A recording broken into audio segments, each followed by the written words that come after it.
Praise lord. మన ప్రభువును రక్షకుడైన యేసుక్రీస్తు నామంలో ఈ సాయంకాల శుభం తెలియజేస్తున్నాను. వరకు పునరుద్ధాన దినముందు ఈ విధంగా సాయంకాల సమయంలో మేము కలుసుకునే భాగ్యాన్ని దేవుడు ఇచ్చిన విధానం బట్టి దేవునికి వందనాలు తెలియజేస్తున్నాను.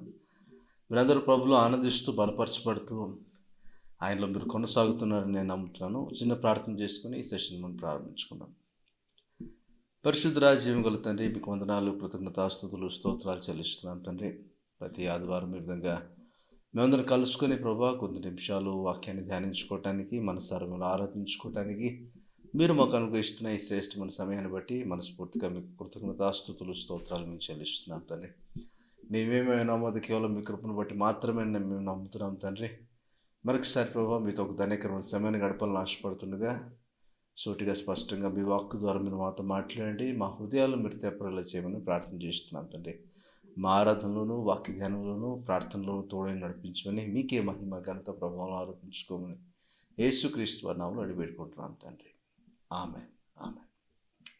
మంచిది. కొద్ది నిమిషాలు ప్రభుని స్తుతించి ఆయన నామమును గణపరుద్దాం. ఆయనలాగా ఎవ్వరు కూడా మన జీవితంలో లేరు అనే విషయాన్ని మనం గుర్తించిన వారుగా ప్రభుని స్తుతించి గణపరుద్దాం. ఈ పాట ఎంత ముందుకు వచ్చో లేదో నాకు తెలియదు, అయితే నాతో కలిసి పాడడానికి ప్రయత్నం చేయండి. కలిసి ప్రభుని స్తుతించి గణపరుద్దాం.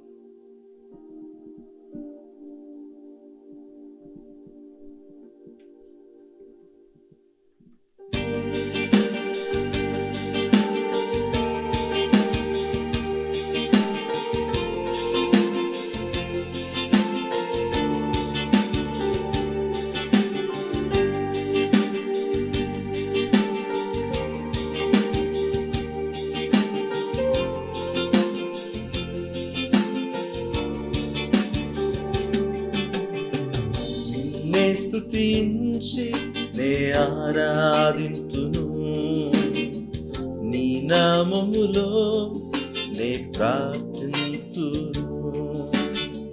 నీ సన్నిధితో నన్ను నింపుము, నీ చిత్తము నాలో జరిగించు యేసయ్యా. హల్లెలూయా, హల్లెలూయా, హల్లెలూయా,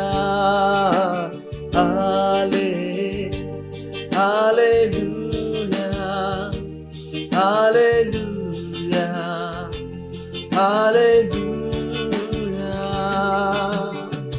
నిన్నే స్తుతించి నే ఆరాధింతును, నీ నామములో నే ప్రార్థింతును. నీ సన్నిధితో నన్ను నింపుము, నీ చిత్తము నాలో జరిగించు యేసయ్యా.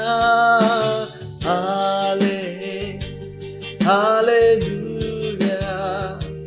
హల్లెలూయా, హల్లెలూయా,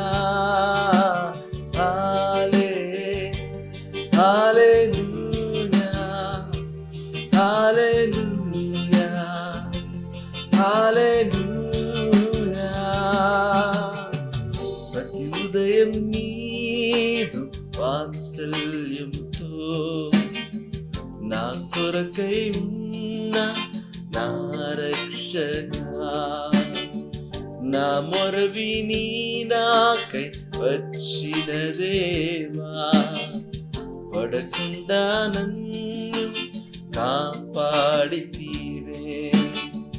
ప్రతి ఉదయం నీదు వాత్సల్యముతో నా కొరకై ఉన్న నా రక్షకా, నా మొర విని నాకై వచ్చిన దేవా, పడకుండా నన్ను కాపాడితివే. హల్లెలూయా, హల్లెలూయా, హల్లెలూయా, హల్లెలూయా, హల్లెలూయా, హల్లెలూయా.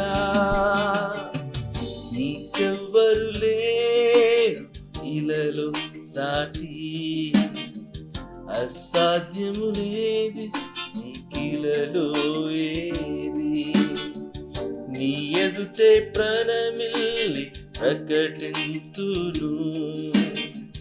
నీవే నా దేవుడవు నా తండ్రివి, నీకెవ్వరు లేరు ఇలలో సాటి. అసాధ్యమే లేదు నీకిలలో ఏది, నీ ఎదుటే ప్రణమిల్లి ప్రకటింతును.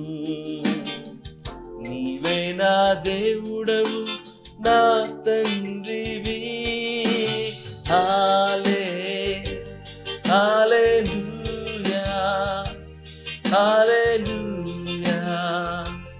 హల్లెలూయా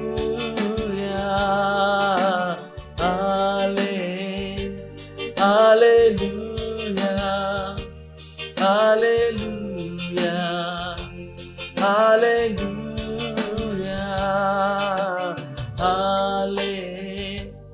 హల్లెలూయా హల్లెలూయా హల్లెలూయా హల్లెలూయా హల్లెలూయా హల్లెలూయా. 10 నిమిషాలు ప్రభువుని స్తుతించండి. ప్రతి దినము ఆయన నూతన వాత్సల్యముతో మనల్ని ఆయన ఎదుర్కొంటూ ఉన్నాడు. ఆయనలాగా మనం ప్రేమించే దేవుడు ఎవరు కూడా లేరు. ఆయనలాగా మనం పరిపాలించే దేవుడు, పోషించే దేవుడు, కాపాడు దేవుడు, భద్రపరచు దేవుడు ఎవరు కూడా లేరు. ప్రభుని స్తుతిద్దామా? మనసారా ప్రభువా నీకు కృతజ్ఞతాస్తుతులు మేము తెలియజేస్తున్నాం. నీవు మా సృష్టికర్తవే కాదు, మీరు మా తండ్రివి కూడా, మీరు మా ప్రభువు కూడా, మీరు మమ్మల్ని పరిపాలించు మా రాజు కూడా, మా యజమాని కూడా. కానీ మమ్మల్ని మీ బిడ్డలుగా చూస్తున్నారు, కానీ మీ దాసులుగా మమ్మల్ని మీరు చూడట్లేదు ప్రభు. మీ ఆత్మచేత అబ్బా తండ్రి అని మొరపెట్టగలిగిన భాగ్యాన్ని మా జీవితంలో మీరు అనుగ్రహిస్తున్నారు. ఇదిగో మీ చిత్తం కొరకు మా హృదయాలను మేము లేవనెత్తుకుంటున్నాం. మా మనస్సులను, మా ఆత్మలను మీ కొరకు మేము లేవనెత్తుకుంటున్నాం తండ్రి. మీ చిత్తాన్ని మా మధ్యలో జరిగించండి. మా ప్రార్థనకు చెవి యొక్కండి. మా స్తుతుల మీద మీరు ఆశీర్వాదాలు కండి. మహిమ, ఘనత, ప్రభావం యుగ యుగములకు తరతములకు మీకే చెందవలసినది. మీకే మేము ఆరోపిస్తున్నాం. మా రక్షణకర్త యేసుక్రీస్తు వారి నామములోనే కృతజ్ఞతాస్తుతులు, స్తోత్రాలు, వందనాలు, ఆరాధన సమర్పిస్తున్నాము తండ్రి. Amen, amen, amen. Praise lord. Hallelujah, hallelujah. ప్రభువును ఆరాధించడం ఎంత గొప్ప భాగ్యం కదా. చాలామందికి ఈ భాగ్యం లేక నశించిపోతున్న వారు చాలామంది ఉన్నారు. కానీ దేవుడు మనల్ని ప్రేమించిన వాడుగా మనకు అవకాశాలు ఇస్తూ, ప్రభువులో బలపరుస్తూ, ఆయన నామాన్ని బట్టి మనల్ని కొనసాగిస్తూ, మరి ఆయన స్తుతించడానికి, ఆయన ఆరాధించడానికి మన జీవితంలో అనేకమైన కారణాలను దేవుడు ఉంచాడు. ఆ ఒక్కొక్క కారణం బట్టి ప్రభువును బద్దులమై ఉన్నాము. ఈరోజు స్తుతించడానికి కొంతమంది కారణాలు ఎత్తుకుంటూ ఉంటారు. ఈ ఎగ్జాంపుల్ ఎంతవరకు సరిపోతుందో తెలియదు, కానీ తాగుబోతు తాగడానికి కారణాలు ఎత్తుకుంటాడట. ఏ కారణం చేతనైనా సరే తాగాలి అనేది అతని పట్టుదల. మరి మనము దేవుని ఆత్మచేత నింపబడి దేవుని స్తుతించువారుగా, దేవుని ఆరాధించువారుగా మనం మార్చబడాలనే ఉద్దేశాన్ని దేవుడు మనకు తెలియజేస్తున్నాడు. పౌలు భక్తుడు రాస్తూ ఎఫెసీయులకు రాసిన పత్రిక 5వ అధ్యాయంలో ఒక మాట అంటాడు. మీరు మత్తులై ఉండకూడదు కానీ, మద్యపానాసక్తులై మత్తులై ఉండకూడదు కానీ, దేవుని ఆత్మచేత నింపబడండి అని అన్నాడు. మరి దేవుని ఆత్మచేత నింపబడిన తర్వాత దేవుడి ఆత్మ మనల్ని ప్రేరేపిస్తూ ఉండగా, ప్రోత్సహిస్తూ ఉండగా, బలపరుస్తూ ఉండగా ప్రభువును ప్రభువుగా ఆరాధించేటువంటి మనస్సును దేవుడు మనకు అనుగ్రహించింది గాక. మరి ఆత్మచేత నింపబడిన వాడు అల్లరితో కూడిన ఆటపాటల్లో, మళ్ళీ అల్లరితో కూడినటువంటి ఆసక్తిని కనపరిచేవాడు కాదు, కానీ ఒక స్థిమితమైన హృదయం కలిగి, ఒక స్థిరమైన మనస్సాక్షితో తన హృదయాన్ని, తన ప్రాణాత్మ దేహం ప్రభు కొరకు లేవనెత్తుకుంటూ ప్రభువును ఆరాధించేటువంటి అనుభవంలోనికి వస్తారు. అలాంటి అనుభవంలోనికి మనందరం రావాలి. అలా ఆత్మతోనూ సత్యముతోనూ ఆయన ఏమైనాడో గుర్తించి గ్రహించిన వారుగా, నేర్చుకున్న వారుగా, ప్రాక్టీస్ చేస్తున్న వారుగా అందులో ఆనందిస్తూ ప్రభువుకు మన జిహ్వ ఫలాన్ని, స్తుతిని, ఆరాధనను, నైవేద్యాన్ని ప్రభువుకు అప్పగించేటువంటి బాధ్యతను మనము కలిగి ఉండటానికి ఎప్పుడూ ప్రయాసపడాలి. అటు దీవెన మనకు దేవుడు అనుగ్రహించును గాక. ఆమేన్. Praise lord. మరొకసారి లెర్న్ టు నో హిమ్ ద్వారా ప్రసారితమవుతున్నటువంటి ఈ యొక్క బ్లెస్డ్ టైం విత్ జీసస్ అనేటువంటి సెషన్కు ప్రేమతో నందున ఆహ్వానిస్తున్నాను. ఈ సెషన్ మీకు దీవెనకరంగా ఉందని నేను నమ్ముతున్నాను. ప్రతి ఆదివారం సాయంత్రం 7 గంటలకు లెర్న్ టు నో హిమ్ అనేటువంటి ఇక ఛానల్లో ప్రసారం అవుతున్నటువంటి ప్రోగ్రాం ద్వారా మీరు దీవించబడుతున్నారని నేను నమ్ముతున్నాను. మీ ఫ్రెండ్స్ అండ్ రిలేషన్స్తో కూడా ఈ లింక్స్ మీరు షేర్ చేయొచ్చని మీకు మనవి చేస్తున్నాను. ప్రతి బుధవారం కూడా వర్డ్ ఆఫ్ విజ్డమ్ అనేటువంటి వావ్ ఇంగ్లీష్ మెసేజెస్ కూడా మీకు అందుబాటులో ఉన్నాయి. తర్వాత ప్రతి శనివారాల్లో స్క్రిప్చర్ టైం అనేటువంటి బైబిల్ స్టడీ సిరీస్ కూడా మీకు అందుబాటులో ఉంది. తెలుగులో స్క్రిప్చర్ టైం తెలుగు మరి శుక్రవారం సాయంత్రం 7 గంటలకు, స్క్రిప్చర్ టైం ఇంగ్లీష్ శనివారం సాయంత్రం 7 గంటలకు ఇంగ్లీష్లో మీకు అందుబాటులో ఉంటుంది. కనుక బైబిల్ స్టడీ ఆసక్తి కలిగిన వారు, మరి మీరు బైబిల్ని చదువుకుంటూనే, బైబిల్ని ధ్యానిస్తూనే ఒక సిస్టమేటిక్గా బైబిల్ గురించి నేర్చుకోవాలని ఆసక్తి కలిగిన వారు, మరి దీన్ని ఒక రెఫరెన్స్గా మరి మీరు ఈ యొక్క ప్రోగ్రామ్ను వీక్షించడాన్ని బట్టి అనేక విషయాలు నేర్చుకుని ఆత్మలో మీరు బలపరచబడాలని మనం చేస్తున్నాను. ఓకే. అండ్ ప్రతిరోజు కూడా daily devotion Facebook and Instagram పేజెస్లో మీకు డైలీ డివోషన్ కూడా అందుబాటులో ఉంది అని మీకు తెలియజేస్తున్నాను. ఎందుకంటే ప్రతిరోజు మీరు బైబిల్ రీడింగ్తో మీ దినాన్ని ప్రారంభించండి. తర్వాత మీ సొంతంగా దేవుని సన్నిధిలో కూర్చొని పరిశుద్ధాత్మ సహాయంతో వాక్యాన్ని ధ్యానించండి, ప్రార్థన కూడా చేయండి. చేసిన తర్వాత మరి టు కిక్ స్టార్ట్ విత్ ఒక డివోషనల్ ప్రేయర్తో మరి స్టార్ట్ చేయాలని ఆశ కలిగిన వారు మీ బైబిల్ స్టడీ ప్రేయర్ అయిన తర్వాత మరి ఒక డివోషన్ మీకు బైబిల్ని బేస్ చేసుకుని డివోషన్ ఉంటుంది. అది కూడా సిస్టమేటిక్గా ఒక ఆర్డర్లో జరుగుతూ ఉంది. దాంతోపాటుగా ఒక డివోషనల్ ప్రేయర్ కూడా మీకు ఇవ్వటం జరిగింది కనుక ఇంగ్లీష్లో ఉంటుంది. మరి ఫాలో చేయగలిగిన వారందరూ కూడా ప్రతిరోజు ఆ డైలీ డివోషన్ కూడా మీరు చదివి ఆత్మీయంగా మీరు బలపరచబడడానికి దాన్ని వినియోగించుకోవాలని మీకు మనం చేస్తున్నాం. వీటన్నిటి ద్వారా మీకు దీవెన కలుగుతూ ఉంటే మరి మీరు ఫ్రెండ్స్ అండ్ రిలేషన్స్తో కూడా వీటన్నిటిని మీరు షేర్ చేయండి. ఓకే. మీ ప్రార్థన అవసరాలు ఏమన్నా మరి మాతో మీరు పంచుకోండి. మరి ప్రభు పేరట మీ కొరకు ప్రార్థించడానికి మేము సిద్ధంగా ఉన్నామని తెలియజేస్తున్నాం. ఓకే. అండ్ ఫైనల్గా మరి learn to know him ministries ద్వారా మరి Bible study prayer cell groups కొరకు ప్రార్థన చేస్తున్నాము. మరి ఆల్రెడీ కొన్ని చోట్ల మరి వాటిని చేయటానికి దేవుడు కృప చూపిస్తున్నాడు. మరి దేవుని చిత్తం అయితే మరి యవనస్తుల మధ్య మరి అనేక మంది వాక్యాన్ని నేర్చుకోవాలని ఆసక్తి కలిగిన వారి పట్ల మరి ఒక ఉద్దేశం కలిగి మరి వారి మధ్యలోనికి వెళ్ళి వాక్య పరిచర్య చేయడానికి మరి దేవుడు learn to know him ministries ద్వారా మరి డోర్స్ ఓపెన్ చేయలాగున మరి మీరు ప్రార్థన చేయాలని, మీకు బైబిల్ స్టడీ ఆసక్తి ఉంటే మరి కేర్చల్ గ్రూప్ మీ ఏరియాలో కూడా మీ గృహంలో కూడా కావాలంటే కూడా please do let me know. ప్రార్థన చేసి ఆ విధంగా మరి అందులో పాల్గొనడానికి అవకాశం ఉంటుంది కూడా మీకు తెలియజేస్తున్నాను. ఓకే. మంచిది. దేవుని వాక్యంలోకి వెళ్దాం. దేవుని వాక్యాన్ని ధ్యానిద్దాం. దేవుని వాక్యం మనను కట్టేదిగా ఉంది. హల్లెలూయా. మరి దేవుని వాక్యాన్ని ఎందరైతే నేర్చుకుంటారో, దేవుని వాక్యం చేత బలపరచబడతారో, మరి వారి జీవితాలు దేవునికి అనుగుణంగా మార్చబడతాయి. ఓకే. ఈ విషయాలను గ్రహించిన వారుగా కొన్ని మాటలు దేవుని వాక్యం నుంచి ధ్యానించడానికి మనం ప్రయత్నం చేద్దాం. ఈరోజు వాక్య భాగము 2వ కొరింథీయులకు రాసిన పత్రిక, అపోస్తలుడైన పౌలు కొరింథీయులకు రాసిన 2వ పత్రిక 3వ అధ్యాయము 5 నుంచి 6 వచనాలు గల దేవుని మాటను ఒకసారి మనం చూసి ముందుకెళ్దాం. మా వలన ఏదైనా అయినట్టుగా ఆలోచించుటకు మా ఇంతట మేమే సమర్థులమని కాదు, మా సామర్థ్యము దేవుని వలననే కలిగి ఉన్నది. ఆయనే మమ్మను కొత్త నిబంధనకు అనగా అక్షరమునకు కాదు కానీ ఆత్మకే పరిచారకులమగుటకు మాకు సామర్థ్యం కలిగించి ఉన్నాడు. అక్షరము చంపును కానీ ఆత్మ జీవింప చేయును. దేవుడి ఈ మాటలను మన వెనుకట్లో దీవించి ఆశీర్వదించునుగాక. చాలా ప్రాముఖ్యంగా కొద్ది విషయాల్లో మరి దేవుని కృపను గురించి, దయను గురించి, ఆయన కరుణ కనికరాల గురించి చాలా విషయాలు నేర్చుకుంటూ వచ్చాను. మరి సంవత్సరం ప్రారంభంలో కూడా దేవుని యొక్క కృపను గురించే మీతో నేను పంచుకోవడం ప్రారంభించాను. అప్పటి నుంచి దాదాపు 2 సంవత్సరాలుగా లాస్ట్ ఇయర్ నుంచి కూడా కృపను గురించి మీతో మాట్లాడుతూ ఉన్నాను. కృపను గురించి అనేక విషయాలు మనము ఎప్పటికప్పుడు నేర్చుకుంటూనే ఉన్నాము. కృపకు పరిశుద్ధాత్మకు ఉన్నటువంటి మరి సంబంధం ఏంటి? పరిశుద్ధాత్మ దేవుడు మనల్ని కృప విషయంలో ఎలా మనకు దోహదపడతారు, సహాయపడతారు అనే విషయాన్ని కూడా మీకు నేర్పిస్తూ ఉన్నాను. మరి మీతో పాటు నేను నేర్చుకుంటూ ఉన్నానని నేను సంతోషిస్తున్నాను దీన్ని బట్టి. అందుకే దేవుని వాక్యాన్ని మనం ధ్యానించినప్పుడు ఏమవుతుందంటే మనము సంతోషించగలుగుతాము, ఇతరులకు కూడా ఆ ఆనందాన్ని మనము వివరించగలుగుతాం. అటువంటి అనుభవాన్ని మనం కలిగి ఉండటానికి ఇష్టపడాలి. మరి పరిశుద్ధాత్మ యొక్క ఒక ఏమంటారు, ఒక రోల్ ఏమైంది దేవుని కృపను మనం అనుభవించే విషయంలో అని దాని గురించి మీతో కొన్ని మాటలను పంచుకోవడానికి దేవుడు కృప చూపిస్తున్నారు.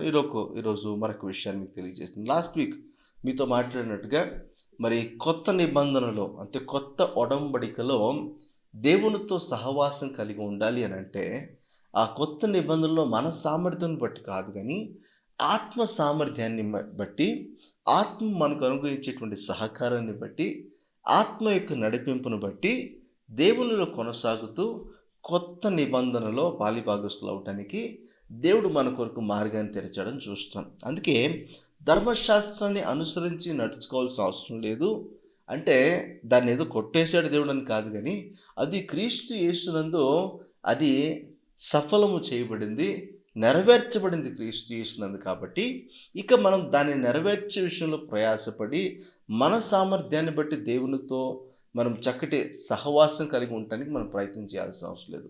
చాలామంది దేవుని ఆజ్ఞలను పాటించడాన్ని బట్టి, ధర్మశాస్త్రాన్ని బట్టి నీతిమంతులుగా తీర్చబడగాలి అనే ఉద్దేశంతో ఇప్పటికీ కొంతమంది క్రీస్తు యేసు ప్రభువునందు విశ్వాసం ఉంచకుండా వారి స్వంత ప్రయత్నాలు వారు చేసుకుంటూ వారు దేవునికి ఇష్టలుగా ఉండటానికి వారి విఫలయత్నాన్ని చేస్తున్నారు అని చెప్పడానికి ఎటువంటి సందేహం లేదు.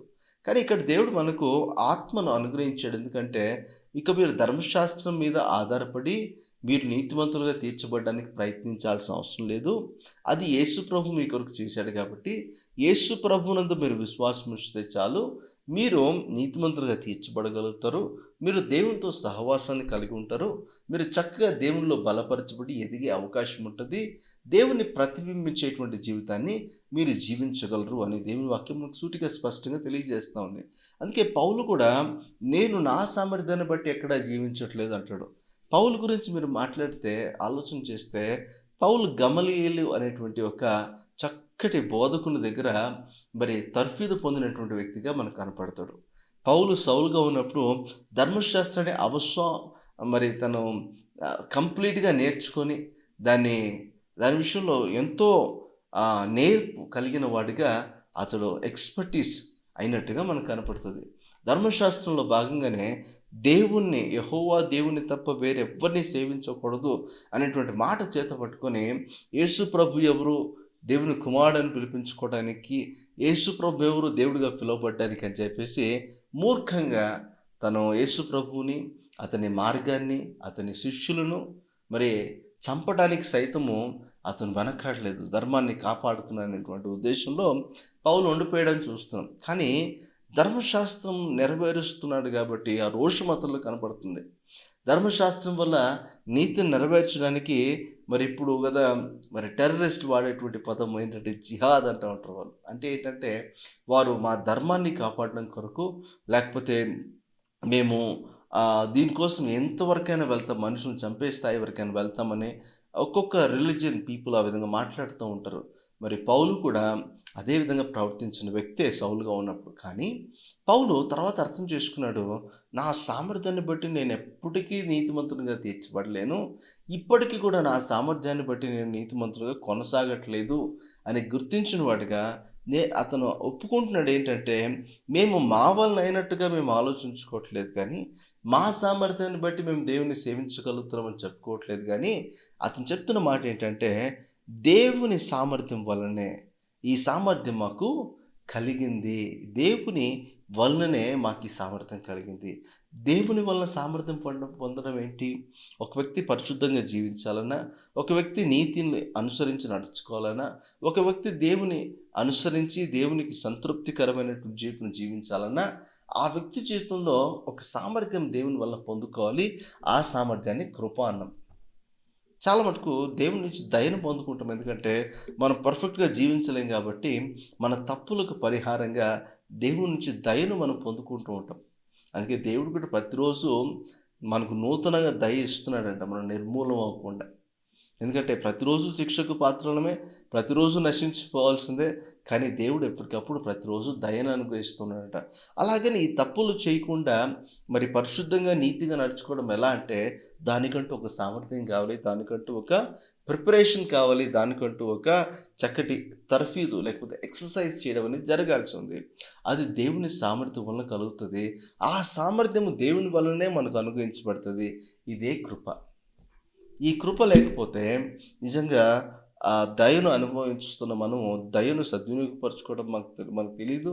దేవుని దృష్టిలో అంగీకారం ప్రవర్తన కలిగి జీవించడం కూడా మనకు తెలియదు. మన బలహీనతలను అధిగమించడానికి దేవుడు తన సామర్థ్యాన్ని తన కృప ద్వారా మనకు అనుగ్రహిస్తున్నాడు. ఎందుకంటే మనం బలహీనతలను అధిగమిస్తూ దేవుని దృష్టిలో పరిశుద్ధంగా నడుచుకోవాలనే ఉద్దేశంతో ఈ సామర్థ్యం దేవుని వలన పొందుతున్నామంటూ పౌలు ఇంకా ఏం మాట్లాడుతున్నాడంటే, మమ్మును కొత్త నిబంధనకు అనగా అక్షరమునకు కాదు కానీ ఆత్మకే పరిచారమునొకటకు మాకు సామర్థ్యం కలిగించి ఉన్నాడు. ఆత్మకు పరిచారకులుగా మార్చబడ్డానికి మరి దేవుడే మాకు సామర్థ్యం కలిగించాడు. ఇది మా సామర్థ్యం వల్ల వచ్చింది కాదు. కొత్త నిబంధనలో ఆత్మ ప్రవాహం చాలా ఎక్కువ ఉంటుంది. ఆత్మ యొక్క రోల్ చాలా ఎక్కువ ఉంటుంది. ఆత్మ అంటే ఇక్కడ దేవుని ఆత్మ అంటే పరిశుద్ధాత్మ గురించి మాట్లాడుతున్నాడు. ఈ పరిశుద్ధాత్మకు పరిచారకులుగా మేము నడుస్తున్నాం. పరిశుద్ధాత్మ అండర్లో ఒక వ్యక్తి ఉండటానికి ఇష్టపడితే అప్పుడు పరిశుద్ధాత్మ ద్వారా నడిపించబడే అనుభవంలోనికి వస్తాడు. దేనిలోనికి నడిపించబడతాడంటే కొత్త నిబంధనలోనికి నడిపించబడతాము. కొత్త నిబంధనలు నడిపించబడిన తర్వాత దేవుడు నిర్ణయించిన రీతిలో ఆత్మ చేత నడిపించబడే అనుభవంలో దేవుని ఆత్మ ద్వారా మనకు అనుగ్రహించబడిన జీవమును పొందటానికి, ఆ దేవుని సామర్థ్యం కృపను అనుభవించడానికి దేవుడు మన కొరకు మార్గాన్ని తెరిచాడని చూస్తున్నాం. ఈ సామర్థ్యాన్ని దేవుడే మనలో కలిగించుంటే మరి దేవుని ఆత్మ ద్వారా దీన్ని మనకు ఇస్తున్నాడంటే ఈ ఆత్మ ద్వారా మనము ఆ సామర్థ్యాన్ని పొందుకోవాల్సిన వారంగా ఉన్నాం. అయితే ఇక్కడ లాస్ట్లో ఒక మాట అంటాడు, అక్షరము చంపును కానీ ఆత్మ జీవింప చేయను. ఈరోజు మన టాపిక్ ఏంటంటే ఆత్మ జీవింప చేయను. మరి అక్షరం ఏంటి, ఆత్మ ఏంటి అనేది మనం ఆలోచించాలి. అక్షరము ధర్మశాస్త్రానికి సంబంధించినది. అక్షరం అంటే ధర్మశాస్త్రం. ఎలా అంటే దేవుడు 10 ఆజ్ఞలు కూడా అక్షరానుసారంగా రాసిచ్చాడు.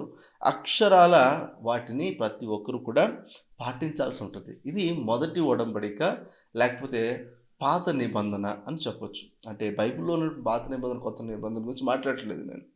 మరి దేవుడు పాత ఒడంబడికలో అంటే మొదటగా చేయబడిన ఒడంబడికలో దేవుడు స్పష్టంగా 10 ఆజ్ఞలను ఇచ్చి, ఇదిగో ఈ ఆజ్ఞలను బట్టి మీరు నడుచుకోండి, ఈ ఆజ్ఞలను బట్టి మీరు నడుచుకున్నప్పుడు మీరెవరో మీకు అర్థమవుతుంది, నేనెవరో మీకు అర్థమవుతుంది, నాతో మీరు మెలగాలంటే ఎలాంటి సూచనలు ఎలాంటి విషయాలు మీకు అర్థమవ్వాలో కొన్ని సూచనప్రాయంగా కొన్ని చెప్పాను. వాటిని అనుసరించి మీరు జీవించండి, అక్షరమును బట్టి జీవించడం ప్రారంభించండి అని చెప్పాడు. అంటే అక్షరానుసారంగా అక్షరాల ఇది నెరవేర్చండి.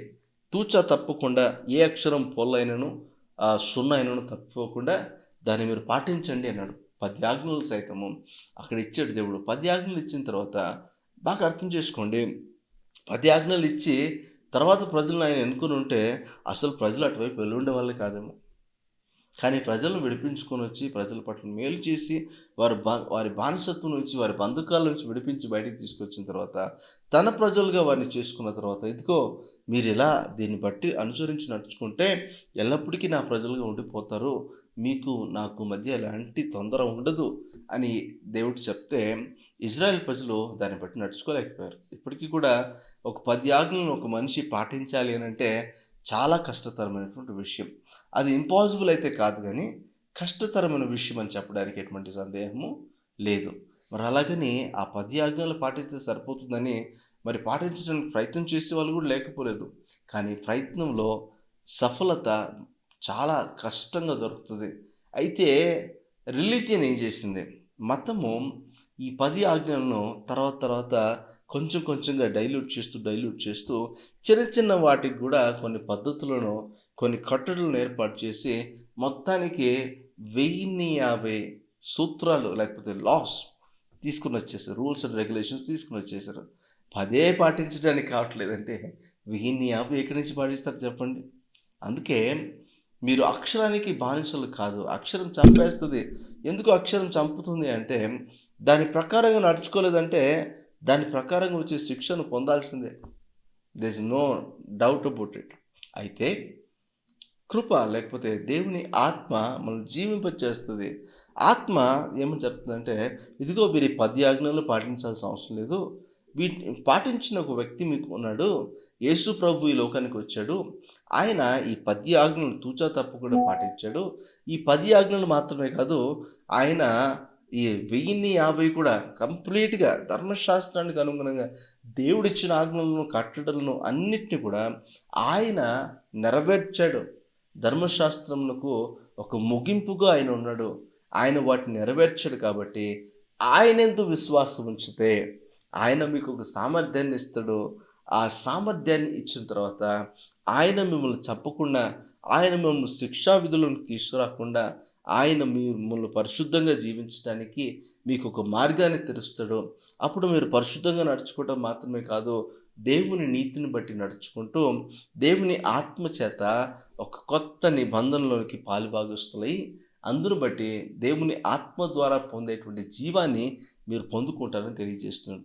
ఈరోజు చూడండి, యేసు ప్రభువు ధర్మశాస్త్రానుసారంగా నడిచాడు, దాని ప్రకారంగా జీవించాడు. ధర్మశాస్త్రాన్ని బట్టి పాపమునకు జీతము మరణము, ఆ మరణాన్ని కూడా ఆయన అనుభవించాడు. మరి ఆ ధర్మశాస్త్రంలో ఉన్నటువంటి పాపానికి మరణం ఖచ్చితంగా సంభవించాల్సిందే అన్న మాటను యేసు ప్రభు అనుభవించాడు. అందుకే అక్షరం చంపుతుంది.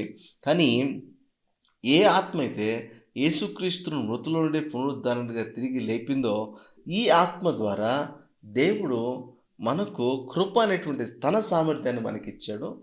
ఆ సామర్థ్యాన్ని బట్టి ఆత్మ సహాయంతో దేవుని కొరకు తగినట్లుగా జీవించడానికి దేవుడే మనకు సహాయం చేస్తున్నాడు.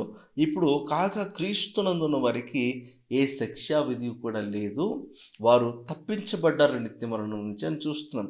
అంటే ఇప్పుడు మనము శరీరమునకు మరణాన్ని కలుగు చేసేటువంటి మరి ధర్మశాస్త్ర నియమం కింద మనం లేము. కానీ దేవుని ఆత్మ ద్వారా మనకు అనుగ్రహించబడినటువంటి ఆత్మ నియమము లేకపోతే కృపా నియమం కింద మనం ఇప్పుడు వస్తున్నాం. కాబట్టి ఇప్పుడు దేవుడు మనకు నూతనంగా మరొక నూతన ఒడంబడికను మనతో ప్రారంభించినట్టుగా మనకు కనపడుతుంది. ఇప్పుడు ఆత్మ జీవింప చేస్తుందంట. ఎలా జీవింప చేస్తుందండి ఆత్మనంటే, మనల్ని దేవుని శిక్షా విధులకు తీసుకురాదు, అంత మాత్రం కాదు, దేవుని యొక్క సర్వసత్యంలోనికి మనం నడిపిస్తుంది. యేసుక్రీస్తు చెప్పిన బోధను, యేసుక్రీస్తు ఎలాగైతే దేవుని కొరకు జీవించాడో వాటన్నిటిని మనకు వివరిస్తూ, దేవుని వాక్యాన్ని మనకు బోధిస్తూ, సర్వసత్యంలోకి మనం నడిపిస్తూ, మన మనోనేత్రాలను తెరుస్తూ మన దేవుని కొరకు జీవింప చేస్తూ ఉంది. బాగా ఆలోచన చేయండి. ఇజ్రాయెల్ ప్రజలకు దేవుడు ఇచ్చిన 10 ఆజ్ఞలను ఎవరూ పాటించలేకపోయారు. అయితే ఇచ్చిన రోజునే 3,000 మంది చనిపోయారు. అదేవిధంగా దేవుడు తన ఆత్మను తన శిష్యులైన వారికి మీద పంపించిన తర్వాత పెంతెకోస్తు దినమందు దేవుని ఆత్మ గదిలో ప్రార్థిస్తున్న 120 మంది మీదకి దేవుని ఆత్మ దిగి వచ్చింది. వారు అగ్ని నాలుకల చేత విభాగింపబడిన వారై వారు చక్కగా అన్య భాషల్లో మాట్లాడడం ప్రారంభించారు. ఆ రోజున పేతురు ఒక్కడే లేచి ప్రసంగిస్తే 3,000 మంది ఒక్క మీటింగ్లో రక్షించబడ్డారు. ఈక్వల్ అయిపోయింది అక్కడికి. మీరు బేరీజ్ వేసి చూస్తే పాత నిబంధనలో 3,000 మంది చనిపోవడం ఏంటి, ఇక్కడ నూతన నిబంధనలో ఆత్మ ద్వారా ప్రారంభించబడినటువంటి నూతన నిబంధనలో ఇక్కడ అఫ్కోర్స్ కృపతో దానికి అవసరమైనటువంటి విషయము. అయితే ఆత్మ ద్వారా ఆ కృపనే సామర్థ్యాన్ని పొందుకొని మరి పేతురు ఒకసారిగా బోధిస్తే 3,000 మంది రక్షించబడ్డారు. ఆత్మ జీవింప చేస్తుంది, అయితే అక్షరము చంపేస్తుందని చూస్తున్నాం. ఎందుకు? దేవుడు చంపాలనే ఉద్దేశం కాదు. దేవుడు వారి మనసు మార్చుకొని, వారి జీవిత విధానాలను మార్చుకొని, దేవుడు తనకు తగినట్లుగా వారు జీవిస్తారని దేవుడు కోరుకున్నాడు. కానీ మనిషి దాని ప్రకారంగా జీవించలేకపోయాడు. అందుకే దేవుడు తన సామర్థ్యాన్ని కృప ద్వారా ఆత్మను బట్టి మనకు అనుగ్రహిస్తే, ఈ ఆత్మను బట్టి మన కనీసం ప్రయత్నం చేయడానికైనా దేవుడు మాటికి తన కృపను తన ఆత్మ ద్వారా మనకు అనుగ్రహిస్తూ ఉండగా మనం ఇప్పుడు జీవింప చేయబడుతున్నాము. ఆత్మ ద్వారా జన్మించి ఆత్మ ద్వారా జీవించే అనుభవంలోనికి మనం రాగలుగుతున్నాము. ఈరోజు చాలా ప్రాముఖ్యంగా అర్థం చేసుకోవాల్సిన విషయం ఏంటంటే, దేవుడు తన ఆత్మను ఎందుకు ఇచ్చాడంటే ఆయన కొరకు జీవించడానికి, ఆయన కృపను వినియోగించుకోవటానికి. ఈరోజు మన జీవితంలో చాలా మట్టుకు మనము దేవుని ఆత్మకు లోబడడం లేదు. దేవుని ఆత్మకు మనల్ని మనం అప్పగించుకోవట్లేదు. దేవుని ఆత్మకు మనల్ని మనం అప్పగించుకోకుండా దేవుని కృపను అంటే దేవుని సామర్థ్యాన్ని మనం అనుభవించలేము. దేవుని సామర్థ్యాన్ని బట్టి మనము మన జీవితాలను సరిచేసుకోలేము. ఎందుకంటే మన బలహీనతలు ఎరిగిన వాడిగా దేవుడు తన కృపను మన జీవితంలో అనుగ్రహిస్తే ఆ కృపను సద్వినియోగపరచుకోలేని స్థితిలో మనం ఉండిపోతున్నాం. ఇలా ఉండటం దేవుని చిత్తము కాదు. అందుకే మనము పాప మరణముల నియమం కింద లేము, కానీ దేవుని ఆత్మ ద్వారా మనకు అనుగ్రహించబడినటువంటి నూతన జీవం అనేటువంటి ఆ నియమం కింద మనకు వస్తాం. కాబట్టి ఆ కృపను వినియోగించుకోవాలంటే ఆత్మకు లోబడి ఉండడం మనం నేర్చుకోవాలి. ఇలాగ ఎప్పుడైతే నేర్చుకోవడం ప్రారంభిస్తామో నూతన ఒడంబడికలో లేకపోతే కొత్త నిబంధనలో పాలిభాగస్తులు అవడం మాత్రమే కాదు, దేవుని ఆత్మ ద్వారా మనకు అనుగ్రహించబడేటువంటి నూతన జీవితం విషయంలో కూడా మనము చక్కగా ఆయన్ను అనుభవిస్తూ ముందుకు కొనసాగడానికి దేవుడికి సహాయం చేయాలి. ఈరోజు మనం ప్రార్థన చేద్దాము, ప్రభువుని అడుగుదాం, ప్రభువుకు మొరపెడదాం. ప్రభువా, ఈరోజు నా జీవితం ఇలా ఉంది, నువ్వు కోరుకున్నట్టుగా లేదు. పోనీ అక్షరానుసారంగా నేనేదో చేద్దాము అనుకుంటే అది నా వల్ల కావట్లేదు. పోనీ ఆత్మ నియమాన్ని బట్టి చేయాలంటే ఆత్మకు నన్ను నేను లోపరుచుకోలేకపోతున్నాను, విధేయుని జీవించలేకపోతున్నాను, విధేయురాలుగా నన్ను నేను సమర్పించుకోలేకపోతున్నాను. నాకు సహాయం చేయండి ప్రభువా. ఎందుకంటే అక్షరం చంపేస్తుంది, కానీ ఆత్మ జీవింపు చేస్తుంది. జీవింపు చేసి ప్రతి సౌకర్యాన్ని అనుగ్రహిస్తూ దేవుని కొరకు జీవించడానికి నాకు చక్కగా మార్గాన్ని సరళం చేశారు కనుక ఆ మార్గంలోకి నేను వెళ్ళాలి, ఆత్మ సహాయాన్ని నేను తీసుకోవాలి, నాకు సహాయం చేయండి ప్రభువా అని ఇంకోసారి ప్రార్థన చేద్దాం. అందరు కళ్ళు మూసుకుందాం, చిన్న ప్రార్థన చేద్దాం. ఓ పరిశుద్ధుడా, దయగల తండ్రి, మహోన్నతుడా, మీకు వందనాలు, కృతజ్ఞత, స్తుతులు, స్తోత్రాలు చెల్లిస్తున్నాను తండ్రి. ఈ సాయంకాల సమయంలో ప్రభువా మరొకసారి మీ వాక్కును ధ్యానించడానికి మీరు మాకు అనుగ్రహించిన శ్రేష్టమైన సమయాన్ని బట్టి మీకు స్తోత్రాలు చెల్లిస్తున్నాం. నిజమే కదా, మా జీవితంలో ప్రభువా ఆత్మ ద్వారా ఒక సామర్థ్యాన్ని మాకు మీరు ఇచ్చారు. ఆ సామర్థ్యము మా సామర్థ్యం వంటిది కాదు, ఇది దేవుని సామర్థ్యము, దేవుని కృప ద్వారా మాకు అనుగ్రహించబడింది.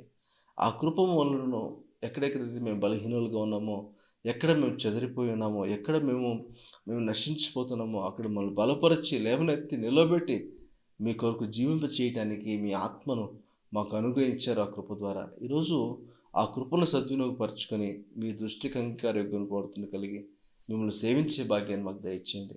ఈరోజు మరి కొత్త నిబంధనలో పాలిభాగస్తులు అవటానికి, దేవుని ఆత్మచేత నడిపించబడగలగటానికి, దేవుని కృప అనేటువంటి ఆయన సామర్థ్యాన్ని బట్టి మిమ్మల్ని సేవించేటువంటి అనుభవంలోనికి మనందరినీ తీసుకురామని ప్రార్థన చేస్తున్నాం. మాకు మేముగా అక్షరాన్ని బట్టి నీతిమంతులుగా తీర్చబడే అనుభవం మాకు లేదు, అది మా వల్ల అయ్యే పని కాదు. కానీ మా కొరకు అనుగ్రహించబడినటువంటి నూతన నిబంధనలో దేవుని యొక్క ఆత్మచేత మేము నింపబడుతూ, ప్రేరేపించబడుతూ, ప్రోత్సహించబడుతూ మా జీవితాలను సరిచేసుకుంటూ మీ దృష్టికి అంగీకారం పడుతున్న కలిగి మిమ్మల్ని సేవించేవారుగా, మిమ్మల్ని ఆరాధించేవారుగా, మిమ్మల్ని గణపరచువారుగా, మీ కొరకు భయభక్తులు కలిగి జీవించేవారుగా దయచేసి మాకు సహాయం చేసి నడిపించుకొని మీ ఆత్మకు లోబడి మీ కృపను వినియోగించుకుంటూ మీ దృష్టికి అంగీకారం పడుతున్న కలిగి జీవించుకోలే భాగ్యం దయచేసి నడిపించుకొని మమ్మల్ని మీ దగ్గర రక్షణ స్థలానికి సమర్పించుకుంటూ యేసుక్రీస్తు వారి నామములో అడిగి వేడుకుంటున్నాము తండ్రి. Amen, amen. Thank you so much. మీరు దీవించబడుతున్నారని నేను నమ్ముతున్నాను. మరి ప్రతి ఆదివారం సాయంత్రం ప్రసారం అవుతున్నది ఈ సెషన్లో మీరు పాల్గొనండి, ఆత్మీయంగా బలపరచబడండి, దేవుని ఆత్మకు మీరు అప్పగించుకోండి, దేవుని కృపను ఆధారం చేసుకుని దేవునికి ఇష్టమైన వారిగా జీవించడానికి ఒక చక్కటి ప్రయత్నం చేయాలని ప్రేమతో మిమ్మల్ని ప్రోత్సహిస్తూ ఈ కార్యక్రమాన్ని ముగిస్తున్నాను. Thank you so much. God bless you all.